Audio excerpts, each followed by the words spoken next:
Écoutez, je dis aux salariés la chose suivante. Ne faites pas confiance à ceux qui vous gouvernent parce que vous n'êtes pas leurs préoccupations.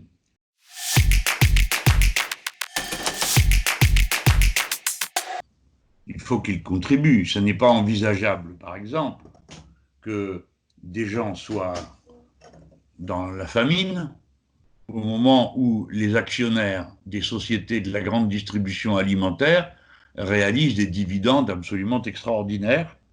Bien.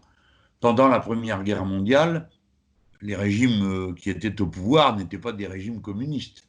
Et pourtant, par exemple, dans mon pays, il y a eu un impôt sur les profiteurs de guerre, ça s'appelait comme ça.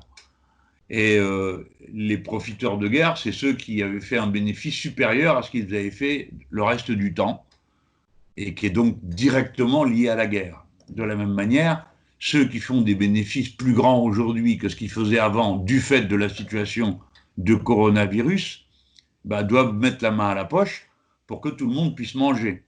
Voilà comment, pour ma part, je justifierais les prélèvements qui sont indispensables. Et j'estime que, par exemple, en France, le rétablissement de l'impôt sur la fortune ferait partie de ce nouveau dispositif pour financer les budgets de l'État. Et nous ne pouvons pas sortir de cette crise avec les instruments de gestion et de gouvernement des libéraux, et nous ne pourrons pas en sortir dans le respect des règles euh, du marché libre et non faussé, qui est la base du fonctionnement du capitalisme.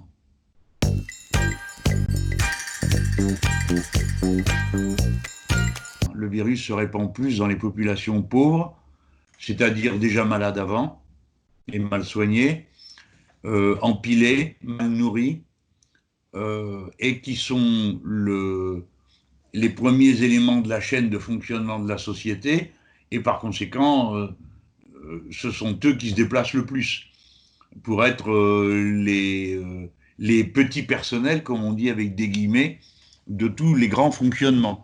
Personnel de nettoyage, personnel qui conduit les transports, personnel qui soigne, personnel qui stocke, personnel qui livre. Et donc on voit que on est peut-être tous sur le même bateau, mais on ne voyage pas dans la même classe.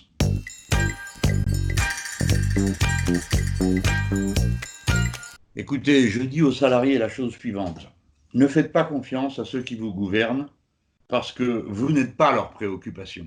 Deux conceptions s'affrontent. Eux, ils pensent que le plus important, c'est l'argent et l'accumulation de l'argent parce que d'après eux, c'est avec ça qu'on organise le futur. Nous, nous considérons que la principale richesse des sociétés humaines, ce sont les êtres humains eux-mêmes et l'accumulation qu'ils ont en eux de savoir et de compréhension de ce qu'il y a à faire. Nous répétons sur tous les tons qu'il ne suffit pas de mettre d'un côté un paquet de dollars et de l'autre côté un paquet de tôle pour que surgissent au milieu des voitures. Il faut qu'il y ait des gens qui les fabriquent, à supposer qu'on veuille fabriquer des voitures.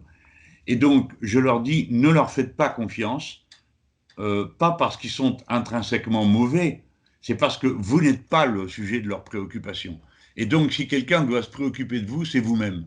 Et ainsi, puisque vous êtes appelé à retourner à la production et que souvent vous n'avez pas le choix, vous ne pouvez pas refuser parce que vous avez besoin de vos salaires, alors je vous appelle à vous auto-organiser pour vérifier les conditions sanitaires de la production et de l'échange.